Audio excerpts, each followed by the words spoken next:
Olá, pessoal. Hoje nós vamos dar continuidade na nossa disciplina de sistemas distribuídos e nós vamos ver o capítulo 12, que trata de sistemas de arquivos distribuídos. Então, deixa eu me projetar aqui.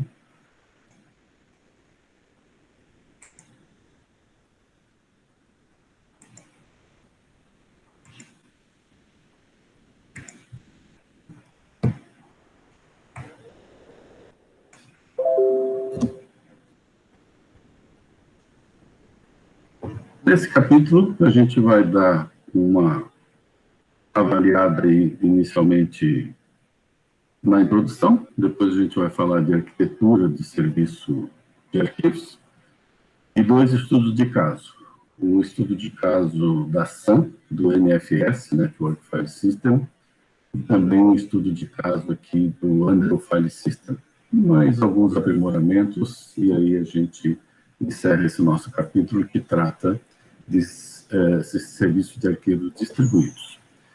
Então, um sistema de arquivo distribuído ele vai permitir aos programas que armazenem e acessem arquivos remotos, exatamente como se fossem locais. Essa é a ideia, no ambiente de sistemas distribuídos, a gente poder acessar esses arquivos como se fossem locais. Aí o compartilhamento de recursos vai ser o objetivo-chave aqui nos sistemas distribuídos. Então, compartilhar esses arquivos em discos faz parte aí do nosso contexto de sistemas distribuídos. Os mecanismos para compartilhamento de dados podem ser de diferentes formas, Por exemplo, um servidor web, com arquivos no servidor, é uma maneira de compartilhar arquivos. Sistemas peer-to-peer, com uma larga escala aí de armazenamento. Sistemas de armazenamento replicado, também é outra situação. Servidor de mídia, pode ser lá uma forma de você estar compartilhando esses arquivos, No caso, especificamente, mídias. Sistema de arquivos para suportar aplicações de grande escala, tipo o GFS, Google File System, que a gente vai ver no final, aí, quando nós tivermos uma retrospectiva que vai mostrar todas as tecnologias usadas pelo Google. E o compartilhamento em redes locais e intranets deve suportar o armazenamento persistente dos dados e programas de todos os tipos. Também tem que permitir a distribuição consistente dos dados atualizados. Essa arquitetura e esse sistema de arquivos é chamado de sistema de arquivo distribuído básico. Essa é a parte bem fundamental, Ele simula o que? Um sistema de arquivo não distribuído para clientes executados em computadores remotos, numa rede local, num ambiente aí que você tenha essa parte de intranet ou redes locais.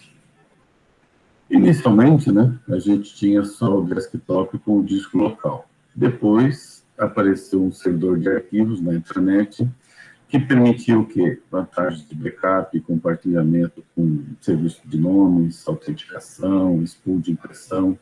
Isso atendia o quê? As necessidades de armazenamento persistentes da organização, aquilo que era necessário numa rede local, numa intranet, por exemplo.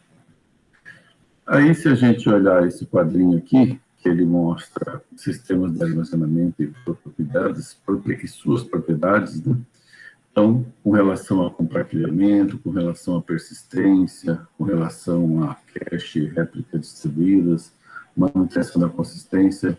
Então, a primeira situação aqui seria a memória principal. Depois, um sistema de arquivo, tipo um sistema de arquivo Unix, né? Um sistema de arquivos distribuídos, como o NFS da SAM. E, na parte de web, né, um servidor.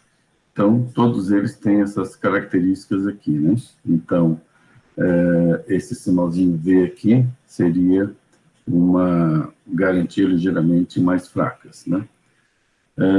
São diferentes sistemas de armazenamento com as suas características aí, nesse quadrinho que é mostrado aqui pelo nosso autor.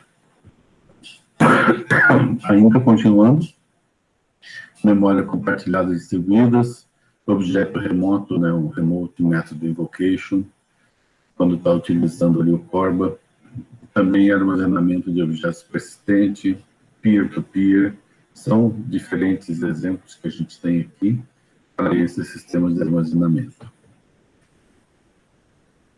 Quais são as características do sistema de arquivos? De um modo geral, um sistema de arquivo ele é responsável pela organização, armazenamento, recuperação, atribuição de nomes e compartilhamento e proteção de arquivos. Isso é o que a gente tem aqui como sendo características do sistema de arquivos. Arquivo em disco ou mídia do tipo não volátil. Fornece uma interface de programação que caracteriza a abstração de arquivo para o programador. Os arquivos contêm dados e atributos. Os atributos é um único registro que contém informações como, por exemplo, o tamanho do arquivo, timestamps, né, carimbo de tempo, tipo de arquivo, identidade do proprietário e listas de controle de acesso. Então, isso são características aqui que a gente encontra nos sistemas de arquivos. Então, por exemplo, uma estrutura básica, né, de um registro de atributos de arquivo, ele vai ter lá hora da criação, horário de acesso da leitura, horário de notificação da escrita, horário de alteração de atributo, uma contagem de referência, proprietário, tipo de arquivo e lista de controle de acesso. Então, são informações tipo assim, header, né, associado a um determinado arquivo, então, atributos desse arquivo. A atribuição de nomes de arquivos ela é suportada pelo uso de diretórios. Então, normalmente, a estrutura de diretórios é que vai suprir essa atribuição de nomes. O diretório, ele também é um arquivo que vai estar fornecendo o mapeamento dos nomes de arquivos para identificadores internos de arquivos. Diretórios podem incluir nomes de outros diretórios, e a gente tem ali uma atribuição hierárquica de nomes. Por exemplo, no caso do Unix, um pet name, né, que pode mostrar lá diretório embaixo de subdiretório, e assim por diante, subdiretório embaixo de outro diretório. O controle de acesso para o usuário e tipo de acesso, se esse usuário só pode fazer apenas leitura, se ele pode fazer atualização, ou se é um arquivo que pode sofrer execução, são características aí que a gente tem associado a cada arquivo. A estrutura modular, ela pode ser ali em camadas para um sistema de arquivo, né? Então, eu posso ter ali um módulo de diretório, um módulo de arquivo, um módulo de controle de acesso, um módulo de acesso a um determinado arquivo, bloco e dispositivo. Tá? Então, são diferentes estruturas, né, que vão permitir, por exemplo, o módulo de acesso ao arquivo vai ler e escrever dados ou atributos. O módulo de bloco vai acessar blocos no disco e assim por diante. As operações do sistema de arquivo são chamadas feitas por sistema operacional e aí essas chamadas são implementadas para serem executadas pelo sistema operacional. Os programadores usam bibliotecas de entrada e saída, no C, por exemplo, ou classes de arquivo, no caso do Java. Em Unix, algumas informações sobre o estado do arquivo são armazenadas pelo sistema de arquivos para cada programa que está em execução. Uma lista de arquivos abertos e ponteiro de leitura escrita no arquivo, associado aí a cada programa de execução. Então, algumas operações que a gente pode verificar num sistema de arquivo Unix. O FileDes, que vai ter aqui como sendo um ponteiro, né? E aí você tem a instrução open, o nome do arquivo e o modo. E ele retorna aquele ponteiro ali do FileDes para ser usado depois em chamadas aqui, por exemplo, no count, no write, no read, né? Você tem aqui o FileDes, que é aquele ponteiro que foi gerado aqui no open, né? Abre um arquivo existente com o nome fornecido. Aqui, da mesma forma, cria um novo arquivo. Aqui fecha o arquivo, né, faz um close. E aí você tem depois o uso, através desse ponteiro, que é o FileDes, mandando contar, mandando gravar, né, ler ou gravar. E aí você tem essa quantidade de bytes transferidas, que ela é informada aqui nesse count aqui. Você manda, por exemplo, ler tantos bytes de um determinado arquivo e ele vai ter o acesso a essas informações. Então, são primitivas aí de arquivo Unix. Outras que tem o POS para deslocar um ponteiro, o status para remover o arquivo e o nome da estrutura de diretório, faz um link, né? O link que vai criar uma nova referência e aqui também escreve os atributos do arquivo, o nome. Então, são operações aqui que a gente tem no sistema de arquivos do Unix. Quais são os requisitos do sistema de arquivo distribuído? Se a gente pensar agora em todas as necessidades que a gente tem que encontrar no sistema de arquivo distribuído, a gente tem que ter transparência, tem que ter atualizações concorrentes de arquivos, replicação de arquivos, heterogeneidade do hardware e do software nos ambientes diferentes, tem que ter tolerância a falhas, tem que ter consistência, segurança e eficiência. Então, são diversos requisitos que devem ser atendidos aí quando a gente trabalha com o sistema de arquivo distribuído. Muitos desses requisitos não são necessários quando você está num sistema de arquivo local, num ambiente bem comportado de uma máquina, com diversos processos, rodando um sistema operacional único, e ele cuida de toda essa parte de arquivos, não há necessidade de muitas dessas requisitos que são necessários de sistemas distribuídos. Com relação à transparência, a gente pode ter transparência de acesso, permitindo o quê? Um conjunto único de operações para acessar os arquivos, tanto locais quanto remoto. Isso seria transparência de acesso. Para o programador, ele vai fazer a operação e não interessa saber se esse arquivo é local ou é remoto. Transparência de localização. Programas clientes devem ver um espaço de nomes de arquivo uniforme. É a maneira de você encontrar um determinado arquivo. Transparência de mobilidade. Nem programas clientes, nem tabelas de administração de sistemas nos computadores clientes precisam ser alteradas quando os arquivos são movidos. Então, imagina que você tenha que mover um arquivo de um servidor para o outro, e isso teria que ser transparente lá para o cliente que acessa esse arquivo. Transparência de desempenho, para ser independente da carga de serviço. Transparência de mudança de escala. O serviço ele pode ser expandido para atender um aumento de carga e tamanho de rede, da rede, né, se aumentar. Então, tem que ter essa transparência aí com relação à mudança de escala. Atualizações concorrentes de arquivo, controle de concorrência a nível de arquivo ou registro, tipo um lock, né, para não ter um acesso simultâneo de duas aplicações e corromper um arquivo. Então, semelhante ao locking que a gente tem no Unix, seria necessário essa possibilidade de fazer atualização concorrente.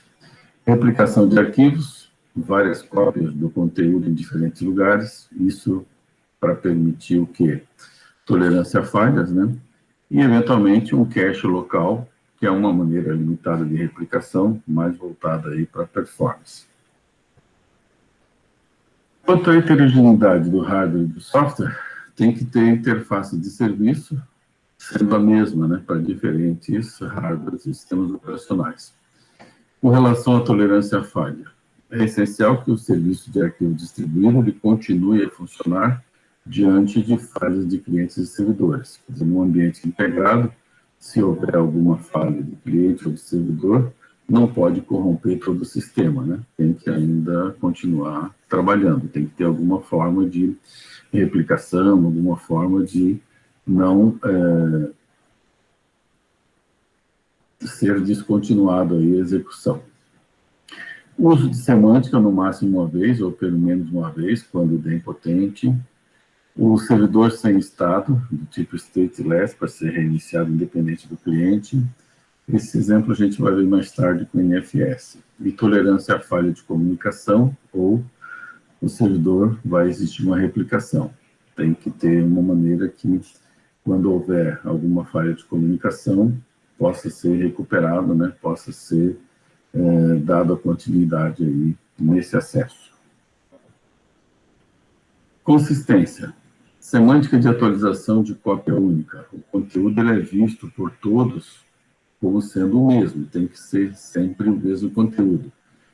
Uma replicação ou um cache pode estar resultando ali num certo desvio dessa semântica, tá? Mas é importante que você tenha a visão de uma cópia única. Segurança. Controle de acesso baseado em listas de controle de acesso. Pode ter autenticação das requisições dos clientes, então não é qualquer um que vai ter acesso.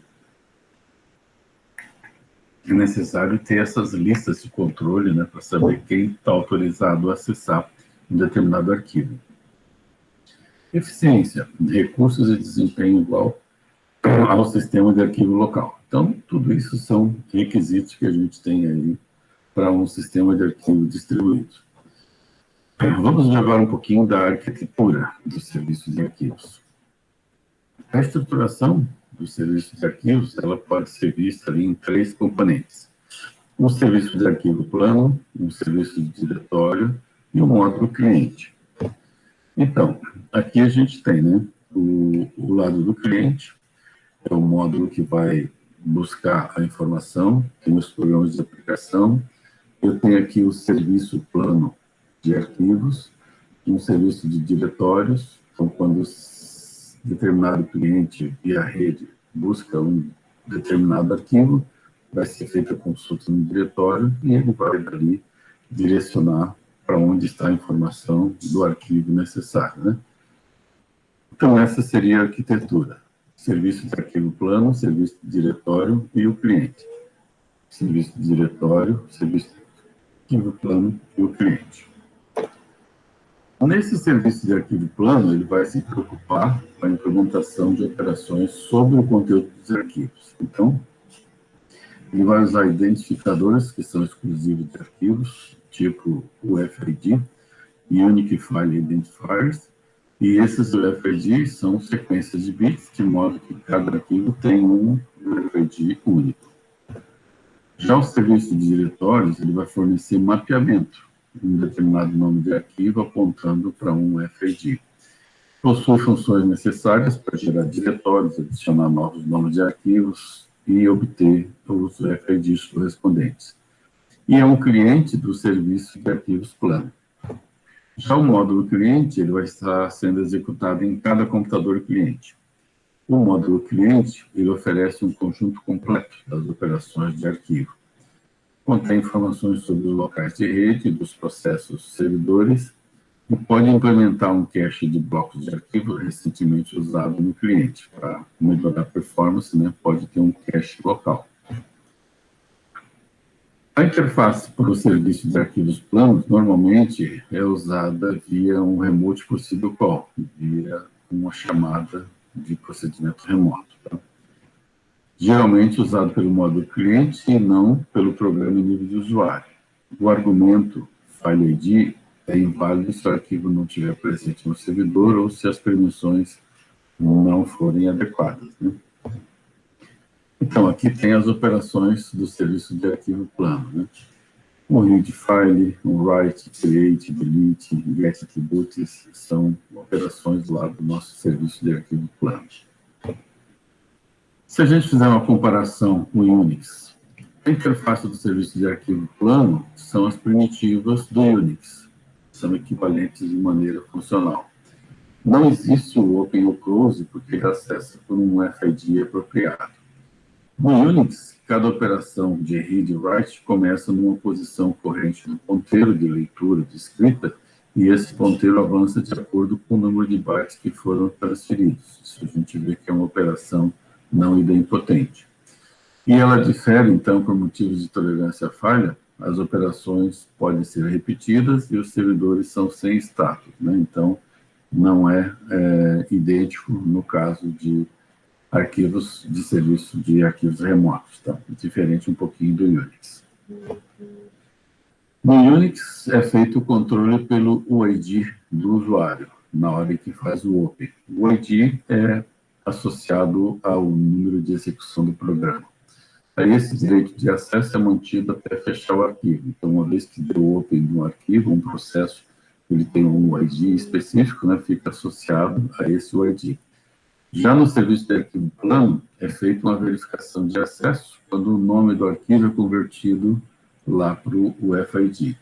E uma identificação do usuário é enviada a cada requisição do cliente. Então, não tem essa amarração que tem aqui no Unix, que fica ligado àquele arquivo até fechamento do arquivo no processo que estava usando aquele arquivo. Aqui, cada vez ele vai ter que enviar a requisição dizendo qual que é o usuário. Na interface do serviço de diretórios, o objetivo é fornecer o quê? A transformação desses nomes textuais nos endereços UFID. A ddname adiciona uma entrada no diretório e incrementa o campo de contagem de referência. O nname remove uma entrada e decrementa essa contagem. Operações, então, do serviço de diretório são essas daqui. Lookup, ddname, que são específicas aí para a parte do diretório. O nname, getnames, também são outras operações.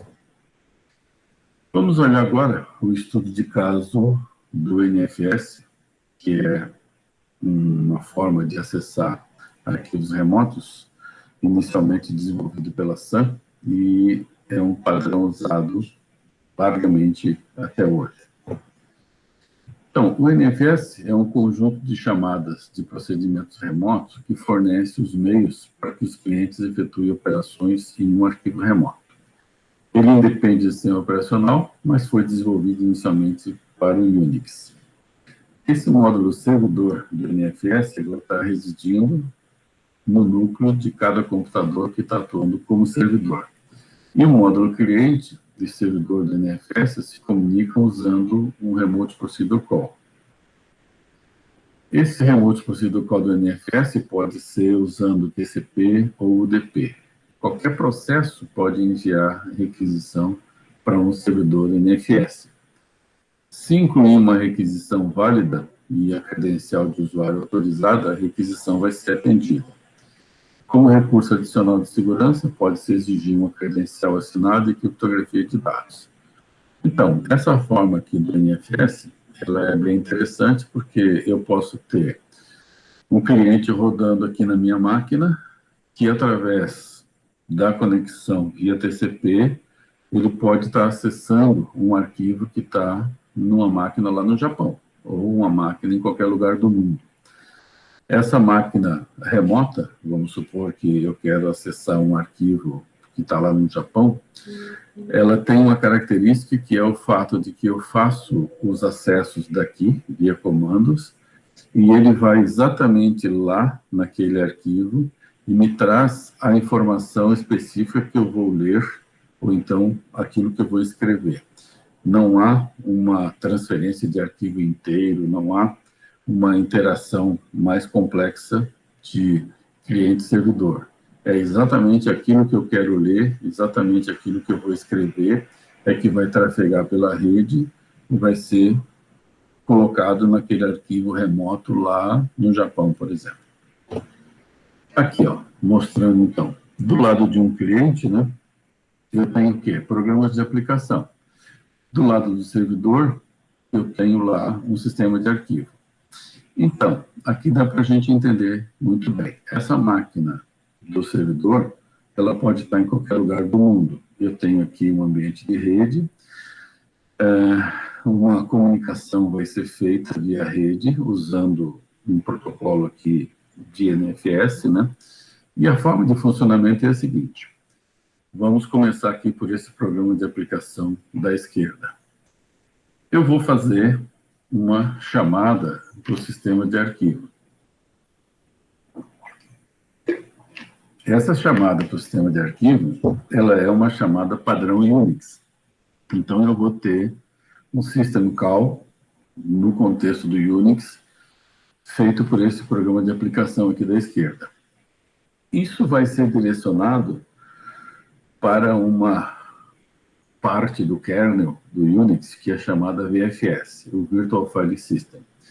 O VFS é um módulo que a gente tem aqui dentro do Unix que me permite o quê? Permite acesso local a um sistema de arquivo Unix, permite acesso a outros sistemas de arquivos que não Unix. Então, por exemplo, se eu tenho aqui uma máquina que tem um sistema de arquivos, uma partição NTFS, essa partição foi criada por um sistema operacional Windows, por exemplo, e está trabalhando com NTFS. Quem vai me permitir acessar organizações diferentes é aqui um sistema Unix, de File System Unix. Aqui o NTFS é o Virtual File System. Ele é que vai, dado o nome do arquivo, ter o acesso a diferentes organizações de arquivo. E uma das organizações de arquivo que o NFS, Virtual File System, né, ele aceita é o tipo do NFS cliente. Então, o programa de aplicação manda abrir o arquivo XPTO. Se o arquivo XPTO estiver aqui no sistema de arquivo Unix, beleza, vai ser direcionado para cá, o VFS vai acessar aqui. Se o meu arquivo XPTO ele está dentro de uma estrutura de arquivo NTFS, que foi gravado por alguém lá que usava Windows, ele vai direcionar e buscar por aqui.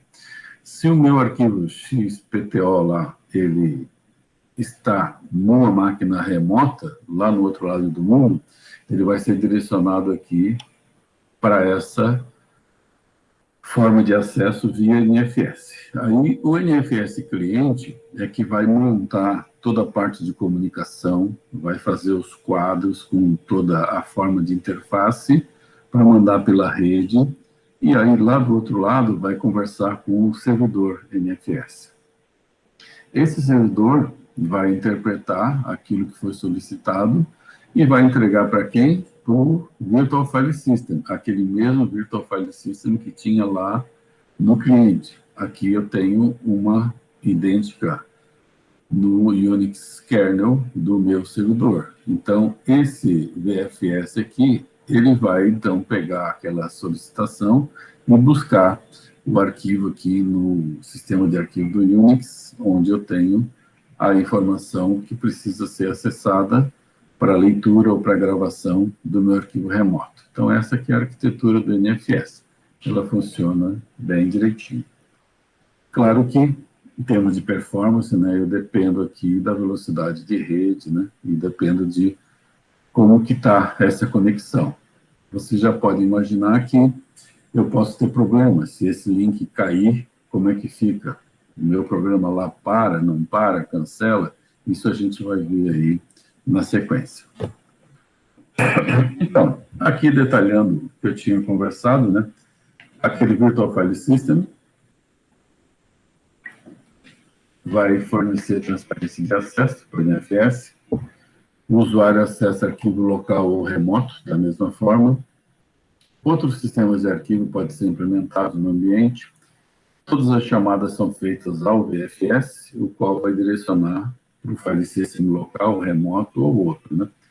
Os identificadores de arquivos usados no NFS são chamados de manipulador de arquivo. E esses manipuladores de arquivos são passados do servidor para o cliente nos resultados das operações. Look, create, make, dir. Então, tem uma troca de informações aqui com esses manipuladores de arquivos. O módulo cliente vai fornecer uma interface conveniente para os programas aplicativos.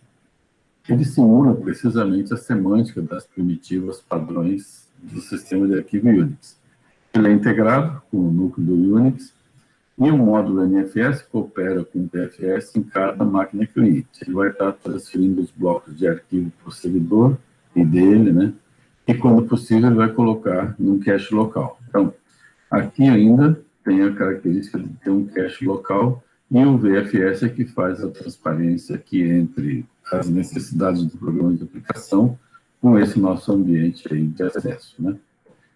O controle de acesso e autenticação. O servidor NFS ele é sem estado, ou seja, ele não tem assim uma conexão inicial e aí fica conectado o tempo todo. Ele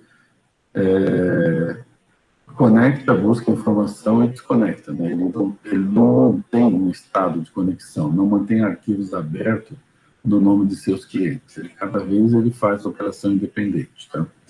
A cada requisição, o servidor deve verificar a identidade do usuário, por isso, porque ele está fazendo o acesso independente, a cada vez ele não mantém estado.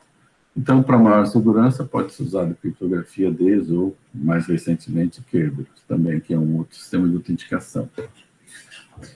A interface do servidor NFS ela é semelhante ao modelo de arquivo simples que foi apresentado antes. As operações de arquivos e diretórios são integradas num único serviço e são apresentadas aí nessa tabela. Então, as operações que a gente pode ter num ambiente NFS da ação, a versão 3 aí simplificada seria lookup, create, remove, get attribute, set attribute, onde você passa as informações e vai buscar lá no ambiente remoto. Read, write, rename, link. Aqui um pouquinho diferente, porque veja que ele tem que passar sempre os offsets. Lá no read e no write do Unix, você só dizia a quantidade de bytes e ele mantinha um ponteiro para saber, a partir dali, quantos que tinham que ser lidos ou quanto que ia ser gravado. Aqui, cada vez tem que mandar offset, justamente porque ele não tem a manutenção de estado, né? Então, cada atribuição é independente, cada comando desse é como se fosse um único comando, ele tem que passar todos os dados. Mais ainda, symbolic link, read link, make dir, remove dir, são operações aí que podem ser feitas nesse ambiente. Redigir e StartFS também aí mais operações. Aqui tem um serviço interessante.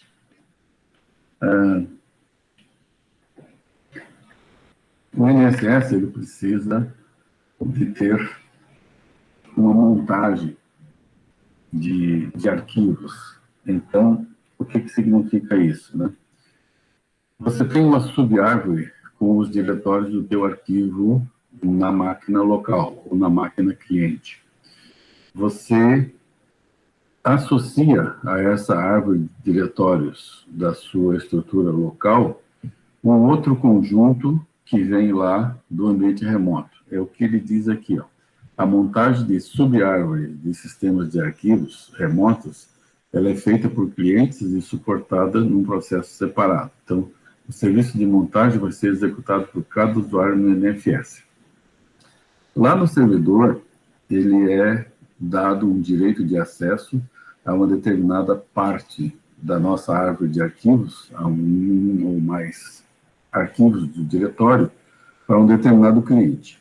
Então, vamos supor, eu tenho acesso lá no Japão a um subdiretório com mais alguns arquivos que são nomeados de, sei lá, Ademir. Aquilo é dado um acesso para o meu cliente Ademir. Então, eu preciso aqui, na máquina cliente, fazer um mount daquela área e esse vai trazer aquela subárvore dos arquivos lá, do Ademir, e vai ser encaixado aqui dentro da estrutura local. Cada servidor tem um etc exports, e é aqui que vai ter o nome dos sistemas de arquivos locais que vão estar sendo disponíveis. Eu acho que tem uma figurinha na frente que ajuda. Aí tem uma lista de acesso que é associada a cada nome de sistema de arquivo, indicando quais máquinas que pode montar. E no lado de cá, o cliente Unix tem uma versão simplificada do mount, como se fosse o comando mount para montar uma partição, e vai especificar o nome do arquivo remoto e o nome de um arquivo, o nome do caminho no diretório remoto e o nome local, onde vai ser montado. Aqui dá para a gente entender um pouquinho melhor. Então, vamos lá. Imagina que eu tenho um servidor 1 aqui, esse servidor 1 está em qualquer lugar do mundo, e eu tenho um servidor 2 também, que está em qualquer lugar do mundo. A estrutura de arquivos aqui no servidor 1, ele tem uma raiz, certo? Aí ele tem determinados diretórios. Nesse ponto aqui ele tem um diretório chamado export. Embaixo desse diretório chamado export, ele tem um outro diretório chamado people. E aí ele tem alguns arquivos aqui, Big, John, Bob. Muito bem. Então, no servidor 1, eu vou ter que dar uma permissão, que é essa permissão aqui, ó, etc exports. Eu vou colocar um etc exports dizendo que esta área aqui, esse diretório do people e tudo que está abaixo, eu permito ser acessado por esse cliente aqui. Então, esse cliente vai ter um nome e ele tem acesso a esse servidor nesta área específica, tá? Da mesma forma, lá no servidor 2, eu vou ter um etc export para este subdiretório aqui, chamado users, onde eu tenho os arquivos gin, jan, etc. E eu vou ter um etc export dizendo que esta área aqui da minha estrutura de arquivos, ela pode ser acessada por esse cliente. Esse cliente tem um nome, tem um IP, por exemplo, né? E é isso que vai fazer a amarração. Então, esse cliente aqui, ele vai fazer um comando do tipo mount. Quando ele fizer um mount, ele vai fazer um mount, por exemplo, informando que é para acessar o servidor 2, nessa área chamada users, e esse mount vai ser colocado na estrutura de diretórios aqui do cliente, abaixo do USR, onde eu tenho aqui o nome staff. Então, ele vai fazer um mount servidor 2 users in staff. É isso que ele vai fazer. Nessa hora, é como se essa árvore aqui de diretórios ela fosse transferida para cá. A partir daí, eu posso acessar o arquivo no diretório root, users, staff, gin, por exemplo. Ele vai aparecer como se estivesse aqui local. Da mesma forma, eu vou fazer um mount em cima desse mount point aqui, students, a partir daquele ambiente remoto lá. Então, é como se essa estrutura de diretório aqui do people viesse parar embaixo de students. Ele troca, né, como se fosse tudo que estava embaixo do people vai ficar agora aqui embaixo do students. Então, qualquer programa nesse cliente aqui que queira acessar o arquivo Bob, ele vai encontrar no root user students Bob. É como se o arquivo tivesse aqui. Só que, como a gente viu, ele é direcionado para essa parte remota no servidor 1. Se o meu programa aqui no cliente quiser acessar um arquivo chamado Gene, ele vai entrar nesse caminho aqui, user, staff, Gene. E claro que a parte remota, né, vai ser feito fazendo a comunicação entre esse cliente e o servidor. Mas do ponto de vista lógico, né, a visão que o cliente tem, após realizar o mount, é que este conjunto de arquivos estaria aqui embaixo de student e esse conjunto de arquivos estaria aqui embaixo do staff. Essa é a situação. Então, aquilo que eu falei, né, o serviço de montagem ele pode ser feito de duas formas. Na hora que você faz o mount, ele pode ser incondicionalmente ou condicionalmente. Qual é a diferença? Se ele for montado incondicionalmente, quando um processo em nível de usuário acessa um arquivo no sistema montado incondicionalmente, o processo é suspenso até que a requisição possa ser concluída. Aí, se o servidor indisponível, ele vai continuar a tentar até ser atendido. Então, isso é uma situação. O cliente busca um arquivo, se não tem a conexão, ele fica esperando até que restabeleça a conexão, até que ele consiga buscar informação. É uma maneira. Tem uma vantagem, que é você não precisa se preocupar, mesmo que caia a conexão, quando ela voltar, esse processo aqui vai continuar. Agora, nem sempre você pode ficar esperando um tempo indeterminado para o retorno de uma conexão. Aí, a outra alternativa é montado condicionalmente. Ele vai fazer o quê? Algumas tentativas, e se não pode acessar o servidor, então vai retornar uma indicação de erro. E aí, a aplicação vai ter que tratar dizendo que não está disponível aquele acesso, tá? Mas é uma coisa interessante, quer dizer, você tem o acesso do NFS, né? Aqui, então, supondo que o cliente está rodando aqui uma aplicação, ele precisa desse arquivo, ele já acessou uma parte do arquivo, aí de repente caiu a conexão, ou esse servidor aqui morreu. A minha aplicação aqui não cancela, ela fica esperando.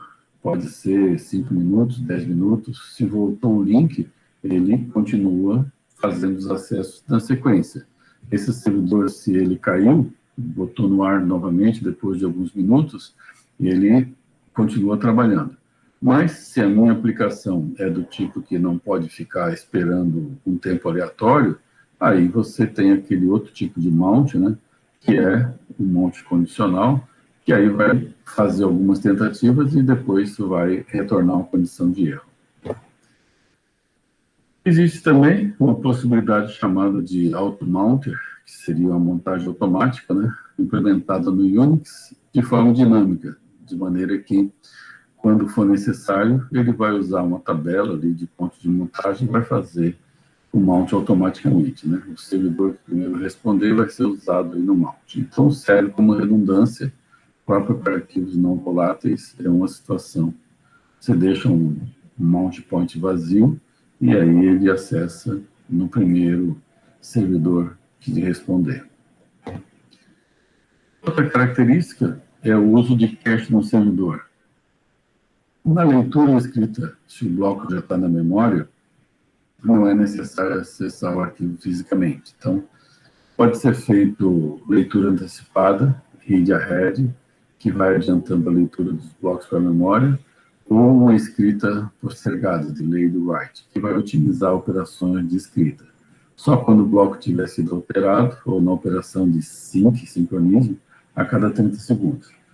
Como a gente está trabalhando no ambiente de rede, isso aqui é muito importante, porque você, tendo essa área de cache no servidor, você pode já adiantar, no caso de uma leitura sequencial, né, alguns blocos antecipadamente e deixar na memória no lado do cache, já aqui no cliente. E também, no caso do servidor, você lê um bloco, aí você faz algumas outras operações, você precisa alterar esse conteúdo, você manda gravar essa alteração, ele não necessariamente tem que fazer isso no exato instante em que você mandou fazer essa gravação.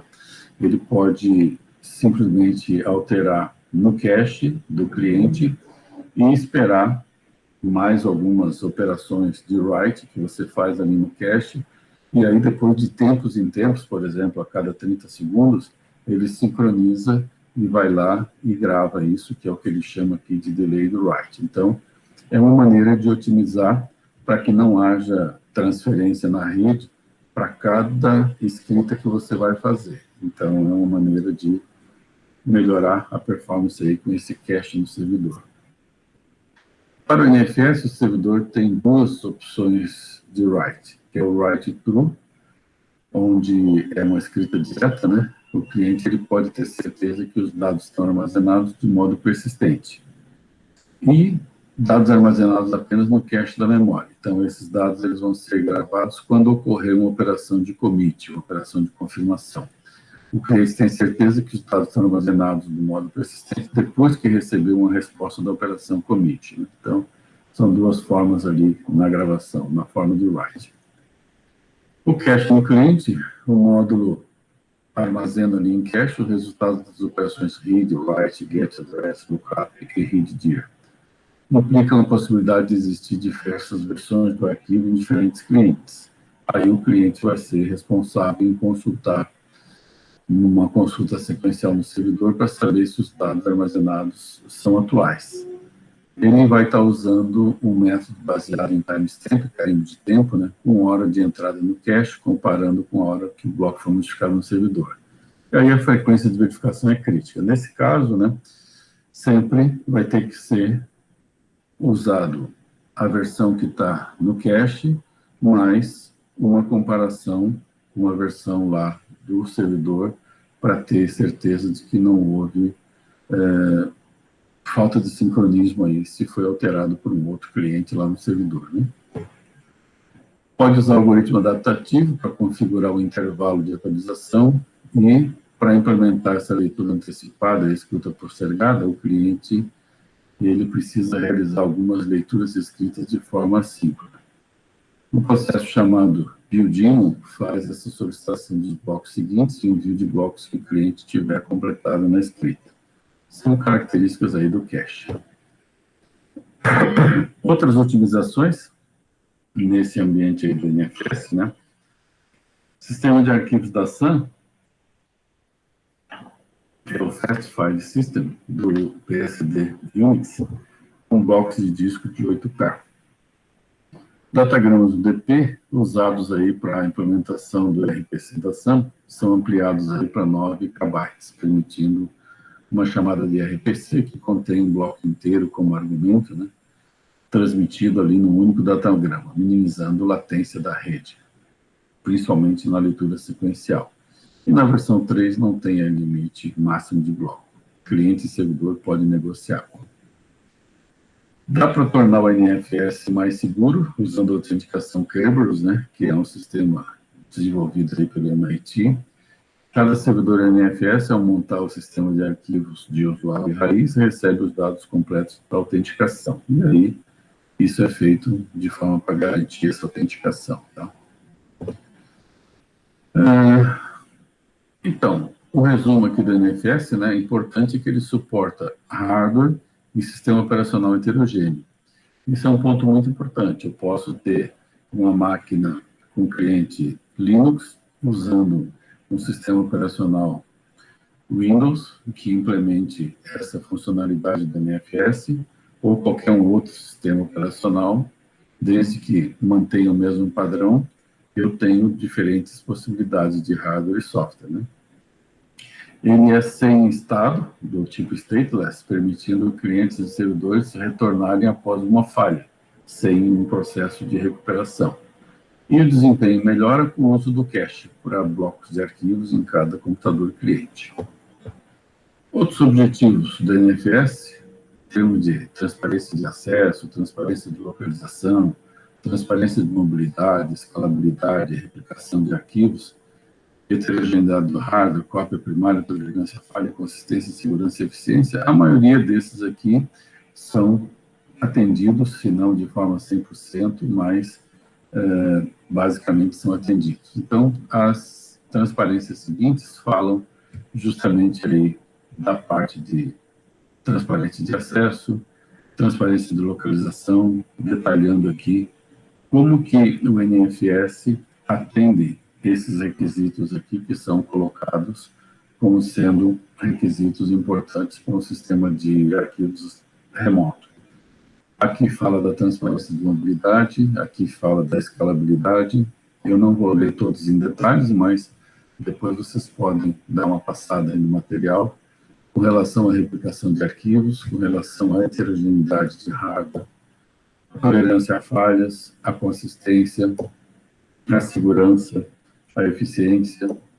Então, são todos pontos ali que atendem, né, de alguma forma, esses requisitos necessários aqui para um ambiente de arquivos remoto.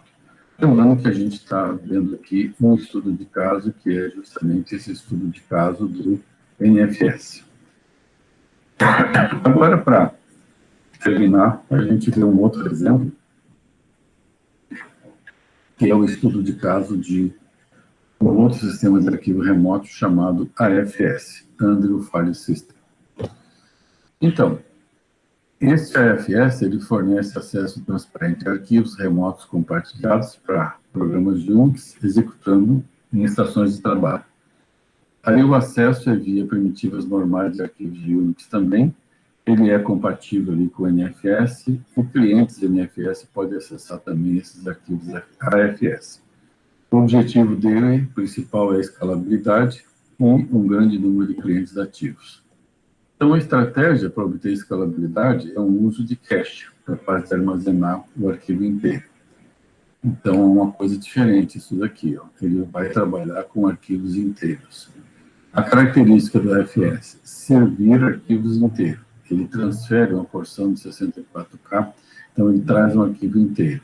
E ele tem cache de arquivo inteiro. Ele faz um cache em disco local, contendo centenas de arquivos que foram transferidos do servidor, e aí um novo acesso a um arquivo, se não foi alterado, ele está usando uma cópia local. Um cenário simples, ilustrando o funcionamento, imagina que o cliente executa um open para um arquivo compartilhado. Se não existir esse arquivo no cache, ele vai localizar o servidor e vai enviar uma requisição de cópia do arquivo. A cópia é armazenada no sistema de arquivo local, e aí ela é aberta localmente, né? Vai ser uma cópia para uso local a partir desse instante. No close, se essa cópia local foi alterada, então ele devolve, envia para o servidor para atualizar lá. O servidor atualiza o conteúdo e tem os timestamps, o controle de tempo associado. Mas uma cópia local, ela fica lá no ambiente local. O desempenho do AFS para arquivos compartilhados que são raramente modificados é ótimo, porque a cópia no cache ela fica valendo por muito tempo. Para arquivos acessados por um único usuário, mesmo que sofra muitas alterações, a cópia também vai estar sempre atualizada no cache. E o cache local, ele pode ser grande, permitindo carregar arquivos muito grandes. Então, é uma outra forma de você tratar, né? Ele é específico para um determinado tipo de operação. O desempenho dele é ótimo nessas situações aqui. O projeto ele foi baseado em algumas suposições, que ele vai atender arquivos pequenos, até porque você, quando acessa, traz o arquivo inteiro por lado do cliente. Operações de leitura mais comuns, que é escrita, então, se você normalmente faz leitura no arquivo, tipo assim, 6 vezes mais leitura que escrita, aí é bem indicado esse ambiente aqui. Um acesso sequencial comum e o acesso aleatório mais raro. A maioria dos arquivos é lida e escrita por um único usuário. Os arquivos são referenciados em momentos específicos e se o arquivo for referenciado recentemente, tem uma grande probabilidade que ele seja referenciado no futuro próximo. Claro que isso aqui não é nunca passível de uso para um ambiente de banco de dados. Tá? A implementação. Ele é implementado aí com base em 2 componentes de software, são processos de Unix nível de usuário. Um deles é um processo chamado Vice, no servidor, e um processo chamado Venus, do lado do cliente. Então, na estação de trabalho, a gente tem acesso aos arquivos locais e compartilhados. E os arquivos compartilhados são armazenados no servidor com cópias no cache local. Então, essa aqui é a ideia, né? Você tem aqui um ambiente de rede, você tem um servidor de arquivos, um ambiente lá do kernel Unix com os arquivos, né? Este módulo no servidor chamado Vice é que vai fazer a comunicação com esse módulo aqui no lado da workstation, no lado do cliente, chamado Venus. Então, sempre que um programa de usuário aqui necessitar um arquivo, né, o kernel do Unix vai verificar que esse arquivo é atendido de forma remota, vai solicitar o módulo Venus, busca lá o arquivo, e o arquivo vai inteiro. Essa é uma diferença. Ele transfere inteiro o arquivo para esse ambiente aqui. E, a partir daí, o programa do usuário trabalha como se fosse um arquivo local. Tá? Mais tarde, vai verificar se houve alterações. Esse módulo Venus aqui vai trazer de volta o arquivo e atualizar nesse lado. Então, por isso que é dito que, se não houver muita alteração, ou se for um cliente único, né, ele pode fazer todas as alterações aqui no cache sem muita preocupação, porque ele é cliente único desse ambiente. É um outro ambiente bem distinto do NFS que a gente viu anteriormente, correto? Então, a implementação, né, o espaço de nome dos arquivos é visto como hierarquia de diretório convencional, só que tem uma sub-árvore específica chamada CBU, que tem todos os arquivos compartilhados. Os arquivos locais, apenas para arquivos temporários, arquivos padrão Unix do usuário ficam no servidor e são acessados via link simbólico. O Unix é modificado para interceptar chamadas aos arquivos remotos e vai passar isso lá para aquele módulo Venus, e o Venus administra o cache em uma partição exclusiva. Então, tem aqui uma partição exclusiva para o Venus trazer aqueles arquivos lá e botar como cache aqui. Ó, então, essa aqui é a ideia, né?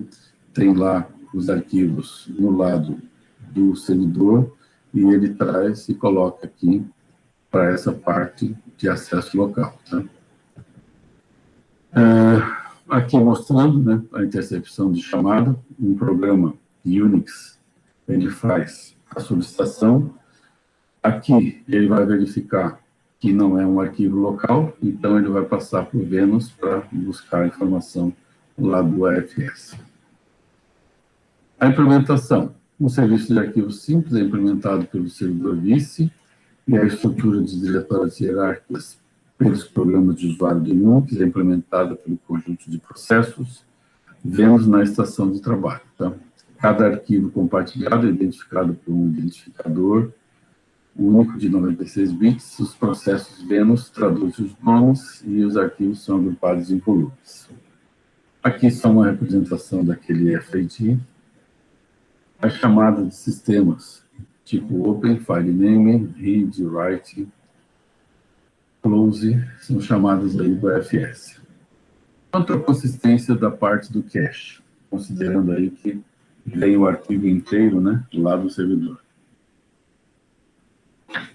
Quando o vice fornece uma cópia de arquivo para um processo Venus, ele também fornece o que a gente chama de uma promessa de callback. Na verdade, é um token. Esse token traz informações relativas a esse arquivo. Isso vai garantir, né, que notificará o Venus se houver uma alteração do arquivo no servidor. A promessa de callback, ela fica no cache e pode ter um valor válido ou cancelado. Quando um arquivo é atualizado no servidor, ele envia o callback como cancelado para todos os clientes que estavam usando o arquivo. E aí, no Open, se o callback estiver cancelado, ele vai solicitar a carga do arquivo ao servidor.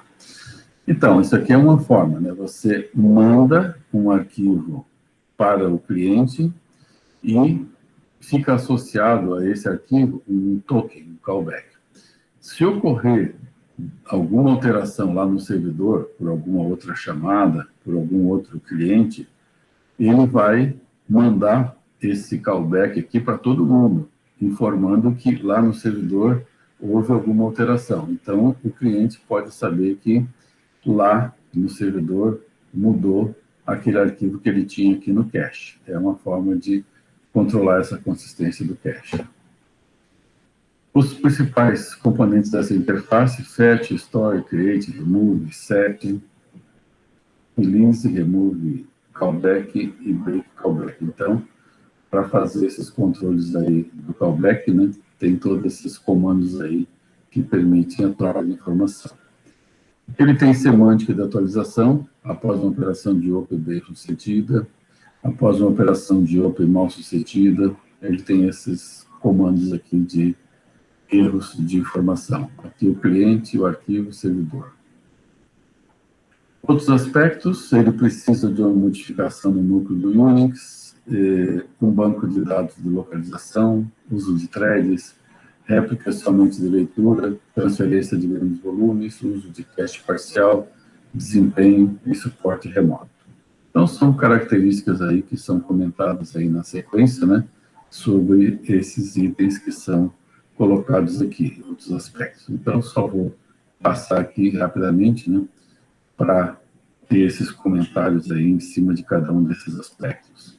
Réplica somente de leitura, transferências de grande volume, uso de cache parcial de arquivo, com relação a desempenho, com relação ao suporte remoto.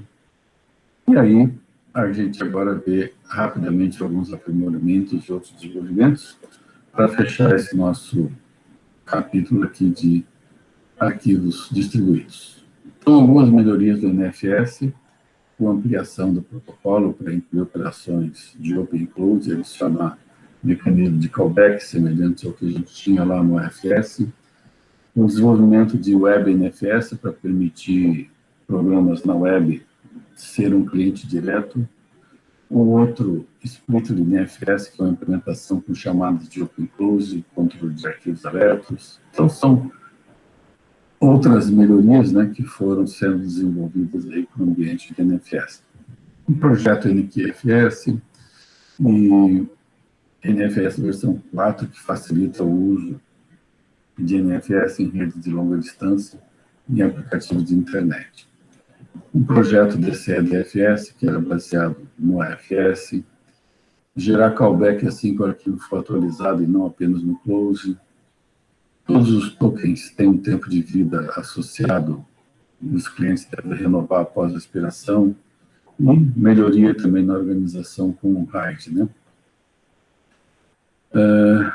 Uso de LFS, Long Structured File Storage, acumula um conjunto de escrita na memória, estão efetiva no disco em grandes segmentos adjacentes de tamanho fixo, segmento de log. Melhorias baseadas em redes de alto desempenho, um sistema de arquivos sem servidor, dados distribuídos em diferentes arquivos via rede de software com mapa de gerência replicável. Então, são todas estratégias aí novas de projetos. E esse sistema de arquivo distribuído com alta escalabilidade desenvolvido aí no Digital System Research Center, chamado FriendPane. Com isso, a gente viu aí essas características do nosso ambiente, né? Principais problemas de projeto para sistemas de arquivos distribuídos. O uso eficiente do cache no cliente, para obter um desempenho igual ou melhor do que os sistemas de arquivos locais. A manutenção da consistência entre várias cópias de arquivos de clientes colocados em cache quando essas cópias são atualizadas. A recuperação após uma falha do cliente ou do servidor. O alto desempenho de saída para leitura e escrita de arquivos de todos os tamanhos e a capacidade aí de mudança de escala. O NFS ele possui um protocolo sem estado, do tipo stateless, com a ajuda de alguns aprimoramentos, ele mantém ali o domínio entre os sistemas de arquivos distribuídos. É realmente usado aí na maioria dos contextos que a gente precisa de um arquivo distribuído para acessar numa outra máquina, num outro servidor. O AFS, usando o estado do servidor para reduzir o custo da manutenção de cache de clientes coerente, supera o NFS em muitas situações, principalmente com os arquivos pequenos, né? Sistemas de arquivos distribuídos mais modernos têm alta escalabilidade, fornecem bom desempenho entre redes locais e remotas, mantêm a semântica de atualização de arquivos com cópia única e toleram falhas e se recuperam delas. Os requisitos futuros incluem suporte para usuários móveis, com operação desconectada, e reintegração automática e garantia de qualidade do serviço para satisfazer necessidades de armazenamento persistente e a distribuição de fluxos de dados multimídia e outros fluxos dependentes de tempo. Quer dizer, agora já pensando aqui num suporte para usuários móveis, né? Com operação desconectada, como que vai tratar isso? Dessa forma, a gente viu aí, então, essa parte de sistemas de arquivos distribuídos. Deixa eu só encerrar aqui.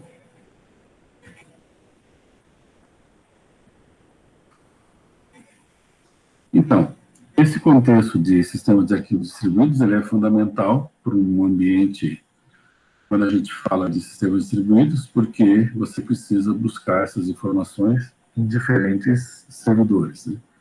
Existem técnicas mais modernas, existem técnicas tradicionais, e essa que a gente comenta ali do NFS é a mais empregada, é o padrão mais comum para permitir que você busque essas informações remotas aí em outros ambientes, em outros servidores. Ok? Com isso, nós encerramos essa nossa aula de sistemas de arquivos distribuídos. Obrigado a todos. Até a próxima.